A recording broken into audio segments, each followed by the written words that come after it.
are going to cover the second semester session 4.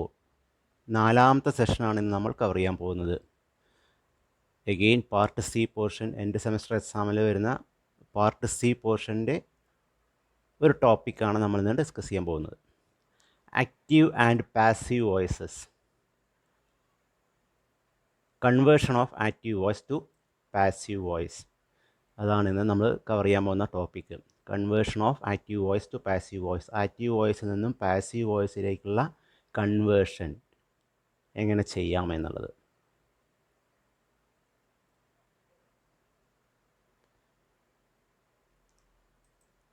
Active and passive voice example with answers of simple present tense.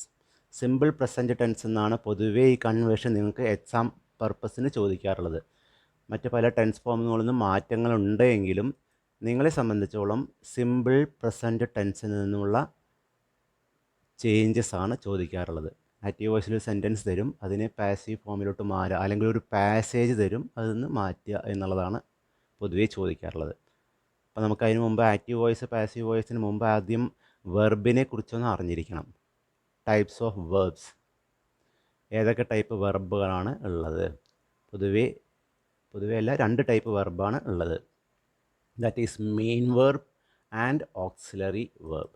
Main verb എന്ന് പറഞ്ഞു കഴിഞ്ഞാൽ main action, എന്താണോ പ്രധാന പ്രക്രിയ, main action ഏതാണോ അതിനെ main verb എന്ന് പറയുന്നു.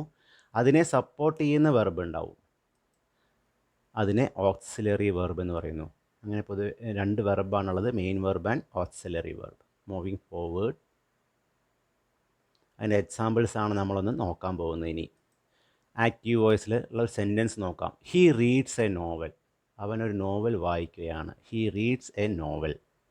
റീഡ് എന്നുള്ളത് അവിടെ അല്ലെങ്കിൽ റീഡ്സ് എന്നുള്ളത് മെയിൻ വെർബാണ്.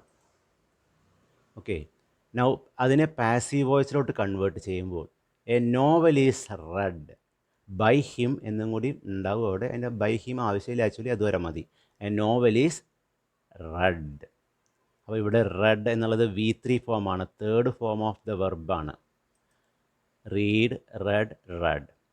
പാസ്റ്റ് പാർട്ടിസിപ്പിളാണ്. V3 എന്ന് പറഞ്ഞാൽ past participle form of the വെർബാണ്, V3 ഫോം. അതാണ് ഇവിടെ. അപ്പോൾ ഈസ് റെഡ് എന്നുള്ളത്, ഈസ് എന്നുള്ളത് ഓക്സിലറി വെർബാണ്. റെഡ് എന്നുള്ള V3 ഫോമിൻ്റെ സപ്പോർട്ടിങ് അല്ലെങ്കിൽ ഓക്സിലറി ആയിട്ടുള്ള വെർബാണ് ഈസ്. അപ്പോൾ അത് ഓക്സിലറി വെർബായി. അപ്പോൾ പാസീവ് വോയിസിൽ ആൾവേസ് 2 വെർബ് ഉണ്ടായിരിക്കും. അതാണ് മെയിനായിട്ട് നമ്മൾ ശ്രദ്ധിക്കേണ്ടത്. ഓക്സിലറി വെർബും ഉണ്ടാവും, മെയിൻ വെർബും ഉണ്ടാവും. പക്ഷേ ആക്റ്റീവ് വോയിസിൽ നിർബന്ധമില്ല, ഏതെങ്കിലും ഒന്ന് മതി. ഇവിടെയും 2 വെർബുകളും ഉണ്ടാവുന്നത്. He is reading A novel എന്നാണെങ്കിൽ അവിടെ ഈസ് റീഡിങ്, റീഡിങ് എന്നുള്ളത് മെയിൻ വെർബും ഈസ് എന്നുള്ള സപ്പോർട്ടിങ് വെർബും. അങ്ങനെ അടുത്ത ടെൻസ് ഫോമിലോട്ട് മാറുമ്പോൾ വ്യത്യാസം വരാറുണ്ട്. അല്ലെങ്കിൽ പ്രസൻറ്റ് ഫോമിൽ സിമ്പിൾ പ്രസൻറ്റ് ടെൻസ് ആണെങ്കിൽ ഹി റീഡ്സ് എ നോവൽ എന്ന് മതി. അപ്പോൾ ഒരു മെയിൻ വെർബേ ഉള്ളൂ, സപ്പോർട്ടിങ് വെർബിൻ്റെ ആവശ്യം അവിടെ നിർബന്ധമില്ല ആക്റ്റീവ് വോയിസിൽ. പക്ഷേ പാസീവ് വോയിസ് ആകുമ്പോൾ അത് 2 വെർബും ഉണ്ടായിരിക്കും. ആക്റ്റീവ് വോയിസിൽ അടുത്ത് നോക്കാം. He does not cook food. Cook എന്നുള്ളത് മെയിൻ വെർബാണ്. ഡസ്, ഇവിടെ നോക്കി നോക്കൂ, ഇവിടെ വ്യത്യാസം വന്നു, ചെറിയ വ്യത്യാസം. ഇവിടെ ആക്റ്റീവ് വോയിസ് തന്നെ 2 വന്നു. ഡസ് ഓക്സിലറി വെർബ്, ഓക്സിലറി വെർബും വന്നു. നൗ പാസീവ് ഫോമിൽ ഫുഡ്, അതിൻ്റെ പാസീവ് കൺവേർഷൻ നോക്കി നോക്കൂ. Food is not cooked by him. Food is not cooked by him. Food is not cooked by him. Cooked എന്നുള്ളത് V3 ഫോം. കുക്ക് എന്നുള്ളതിൻ്റെ past പാർട്ടിസിപ്പിളാണ് cooked. Is എന്നുള്ളത് ഓക്സിലറി വെർബ്. ഞാൻ അടുത്ത സെൻറ്റൻസ് നോക്കാം നമുക്ക്. ആക്റ്റീവ് വോയിസിൽ does he purchase books. Purchase എന്നുള്ളത് മെയിൻ വെർബും ഡസ് എന്നുള്ളത് ഓക്സിലറി വെർബും. ഓക്കെ, അതിൻ്റെ പാസീവ് ഫോം നോക്കാം. Are books purchased by him. Are books purchased by him.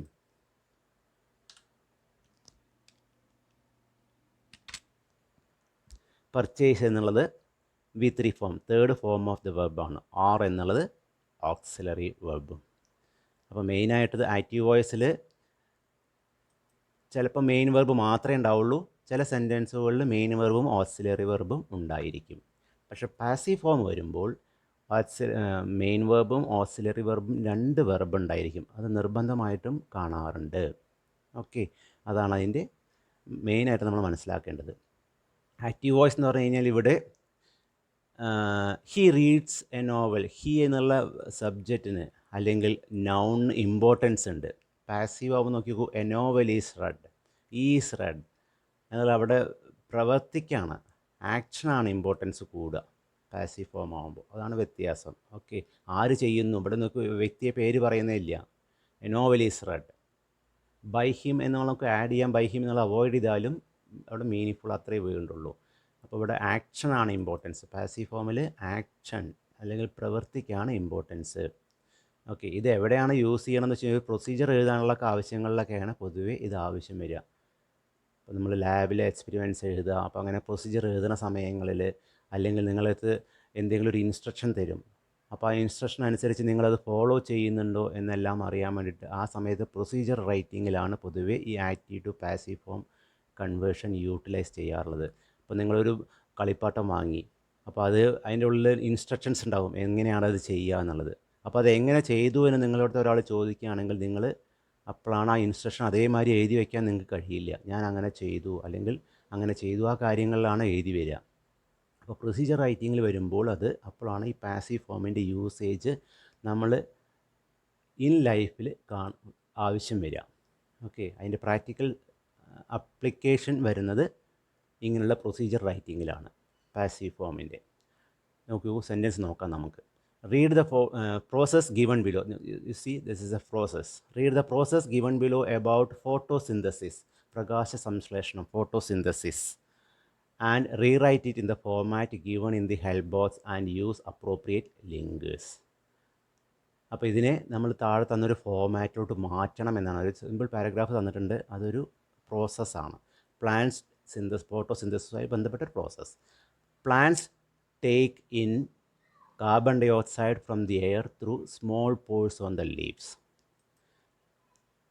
സസ്യങ്ങൾ carbon dioxide take in വലിച്ചെടുക്കുന്നു, ഫ്രം ദി എയർ എയറിൽ നിന്നും വലിച്ചെടുക്കുന്നു, through small pores on the leaves ചില ചെറിയ സുഷിരങ്ങളിലൂടെ, ഇലകളിലുള്ള ചില ചെറിയ സുഷിരങ്ങളിലൂടെ കാർബൺ ഡൈ ഓക്സൈഡ് വലിച്ചെടുക്കുന്നു. It also absorbs water from the soil through the roots. വേരുകളിലൂടെ മണ്ണിൽ നിന്നും വെള്ളവും വലിച്ചെടുക്കുന്നു. It then utilises the energy from sunlight to split water into hydrogen and oxygen. എന്നിട്ട് എന്താ ചെയ്യണത്, സൂര്യപ്രകാശത്തിൽ നിന്ന് എനർജി യൂട്ടിലൈസ് ചെയ്തുകൊണ്ട് വാട്ടറിനെ സ്പ്ലിറ്റ് ചെയ്യുന്നു into hydrogen and oxygen. അതിനെ ഹൈഡ്രജനും ഓക്സിജനാക്കി മാറ്റുന്നു. The plant releases this oxygen into the atmosphere. ഈ സ്പ്ലിറ്റ് ചെയ്തുള്ള ഓക്സിജനെ അറ്റ്മോസ്ഫിയറിലേക്ക് റിലീസ് ചെയ്യുന്നു. എന്നാൽ ആ കാർബൺ ഡൈ ഓക്സൈഡിനെ യൂട്ടിലൈസ് ചെയ്യുന്നു. It uses the carbon dioxide and hydrogen to make sugar. Okay, ആ ബാക്കിയുള്ള ഹൈഡ്രജനും അവർ നേരത്തെ ഉണ്ടായിരുന്ന അന്തരീക്ഷത്തിൽ വലിച്ചെടുത്ത കാർബൺ ഡൈ ഓക്സൈഡും ചേർത്ത് ഷുഗറാക്കി മാറ്റുന്നു. അവർ എനർജി ഉണ്ടാക്കുന്നു, ഭക്ഷണം ഉണ്ടാക്കുന്നു സ്വയം, പ്ലാന്റ്സ്. അപ്പോൾ ഇതിനെ നമ്മൾ ആ പ്രോസസ്സിനെ നമ്മൾ എഴുതുകയാണ് കൃത്യമായിട്ടും. അതെങ്ങനെ എഴുതണം എന്നുള്ളത് കൃത്യമായിട്ട് അവിടെ പറഞ്ഞിട്ടുണ്ട്. Begin like this. ഇതൊരു ക്വസ്റ്റ്യൻ പേപ്പറിൽ നിന്നുള്ള ഒരു ക്വസ്റ്റ്യനാണിത്. ഓക്കെ, ബിഗിൻ ലൈക്ക് ദിസ് എങ്ങനെ എഴുതണം എന്നുള്ളത്.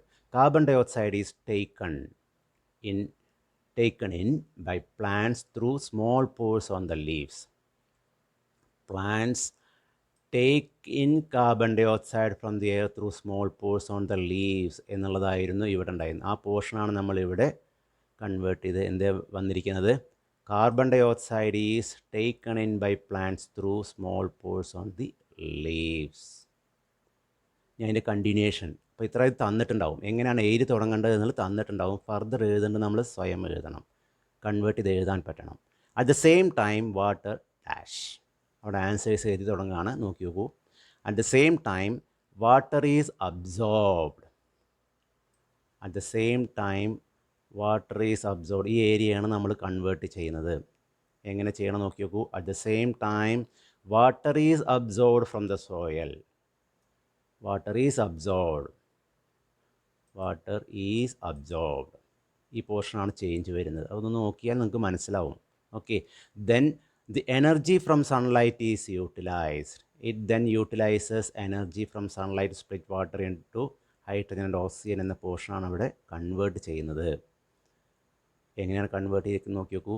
Then the energy from sunlight is utilised by the plants to split water into hydrogen and oxygen. Further this oxygen is released into atmosphere by the plants. ഏത് പോർഷനാണ് നമ്മളിവിടെ convert ചെയ്തിരിക്കുന്നത്?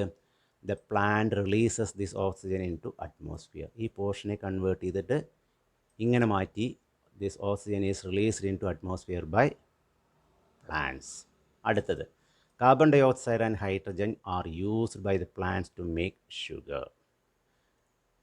ഇവിടെ ഈ പോർഷനെയാണ് നമ്മൾ കൺവേർട്ട് ചെയ്തത്. It uses the carbon dioxide and hydrogen to make sugar. ഈ പോർഷനെ കൺവേർട്ട് ചെയ്ത് carbon dioxide and hydrogen are used by the plants to make sugar. ഇത്രയാണ്. അപ്പോൾ ഇതിനകത്ത് പൊതുവെ 5 മാർക്കിൻ്റെ ഒരു ക്വസ്റ്റ്യൻ ആയിട്ടാണ് ഇത് കാണാറുള്ളത്. ഓക്കെ, ഒരു എക്സസൈസ് കൂടി നമുക്കൊന്ന് ചെയ്യാം. നെക്സ്റ്റ് വൺ എഗെയിൻ പ്രോസസ്സാണ്. Read the process given below about inserting A SIM card in A mobile phone. Rewrite in the format given in the help box. Use appropriate linkers. Lift up the back cover using the small notch at the top left of the phone. Back cover lift ചെയ്യുക എന്നുള്ളതാണ്. Lift ചെയ്യാൻ പറയുന്നത് using the small notch at the top left of the phone. ചെറിയ notch, ചെറിയൊരു opening കൊടുത്തിട്ടുണ്ട് ഇവിടെ top left of the phone. അത് വലിച്ച് തുറക്കുക. ബാക്ക് കവർ ഓപ്പൺ ചെയ്യുന്നു. Insert the sim card with metal contacts facing down. Metal contacts താഴെ തൊട്ട് ഫേസ് ചെയ്തിട്ട് ഇൻസേർട്ട് ചെയ്യുക sim card. Slide it into the sim card slot. Line up the gold contacts on the battery with the contacts on the phone. Insert the top part of the battery first and then push it into place. Line up the battery cover hinge പറഞ്ഞാൽ വിജാഗിരി എന്നർത്ഥമാണ്, with the designated holes inside the phone. Push the cover down until it clicks into place. ഞാൻ answer ഇങ്ങനെയാണ് എഴുതി തുടങ്ങാൻ അവർ പറയുന്നത്. ഇത്രയാണ് അവർ ഇതിൽ തരിക, ബാക്കി നമ്മൾ എഴുതണം എന്നുള്ളതാണ്. ബിഗിൻ ലൈക്ക് ദിസ് എന്ന് പറഞ്ഞിട്ടാണ് വരിക. First the back cover is lifted up. Lift up the back cover using small notch at the top of the phone എന്ന പോർഷനാണ് നമ്മൾ എങ്ങനെ കൺവേർട്ട് ചെയ്ത് ഇവിടെ തന്നിരിക്കുന്നത്. First the back cover is lifted up using the small notch at the top left of the phone എന്ന് പറഞ്ഞ് further വരുന്ന സെൻറ്റൻസുകൾ നമ്മൾ സ്വയം ഇവിടെ കൺവേർട്ട് ചെയ്യണം. അപ്പോൾ ഇവിടെ കൺവേർട്ട് ചെയ്യേണ്ട ഏരിയ നോക്കി നോക്കൂ. Insert the sim card with metal contacts facing down. ഈ പോർഷൻ നമ്മൾ എങ്ങനെ കൺവേർട്ട് ചെയ്യുന്നു നോക്കി നോക്കൂ. Then the sim card is inserted with metal contacts facing down. വരുന്ന മാറ്റം ഒന്ന് ശ്രദ്ധിക്കുക. അപ്പോൾ ഈ പാറ്റേൺ കൃത്യമായിട്ട് നമുക്ക് ഫോളോ ചെയ്യാൻ പറ്റണം. രണ്ടാമത്തത് further sim card is slid into the slot. ഇവിടെ ഈ ഏരിയയാണ്. Slide it into the sim card slot. Slide it into എന്ന പോർഷനെ നമ്മളിവിടെ സ്ലൈഡ് എന്ന വേർഡിൻ്റെ പാസ്റ്റ് പാർട്ടിസിപ്പിൾ, സ്ലൈഡിൻ്റെ പാസ്റ്റ് ടെൻസ് സ്ലിഡാണ്, SLID. അതിൻ്റെ പാസ്റ്റ് പാർട്ടിസിപ്പിളും സ്ലിഡാണ്. അപ്പോൾ slide it into the sim card slot എന്നുള്ള പോർഷൻ വന്ന് ഇവിടെ നമ്മൾ എഴുതി. Further sim card is slid into the slot. Okay, now next line up the gold contacts on the battery with the contacts on the phone. ഈ പോർഷനെയാണ്. ഇതെങ്ങനെ convert ചെയ്തു നോക്കി നോക്കൂ. Then the gold contacts on the battery is lined up with the contacts on the phone. Okay, ഇങ്ങനെയാണത് convert ചെയ്തിരിക്കുന്നത്. ഇതൊന്ന് ശ്രദ്ധിച്ച് നോക്കിക്കഴിഞ്ഞാൽ നിങ്ങൾക്ക് ഈസി ആയിട്ട് ഫോളോ ചെയ്യാൻ പറ്റും. ഇത്ര ബുദ്ധിമുട്ടുള്ള കേസൊന്നും അല്ല. Okay, now next insert the top part of the battery first and then push it into the place. ആ ഏരിയയാണ് നമ്മൾ ഇവിടെ കൺവേർട്ട് ചെയ്യുന്നത്. First the top part of the battery is inserted. Okay, then അടുത്തത് line up the battery cover hinge with the designated holes inside the phone. ആ portion നമ്മളിവിടെ എഴുതിയിരിക്കുന്നു. Further the battery cover hinge is lined up with designated holes inside the phone. Next one, push the cover down until it clicks into place. Area convert ചെയ്ത് ഇങ്ങനെ convert ചെയ്തിരിക്കുന്നു. Then the cover is pushed down until it is clicked into place. ഇങ്ങനെയാണ് ഇത് conversion ചെയ്യുന്നത്. Okay, 5 മാർക്സിൻ്റെ area ആണത്. 5 to 6 marks, ചില സമയത്ത് 6 marks കാണാറുണ്ട്, അധികം 5 മാർക്സ് ആണ് കാണാറുള്ളത്. ഓക്കെ, അപ്പോൾ ഈ ഏരിയ നിങ്ങൾക്ക് മനസ്സിലായി എന്ന് വിചാരിക്കുന്നു.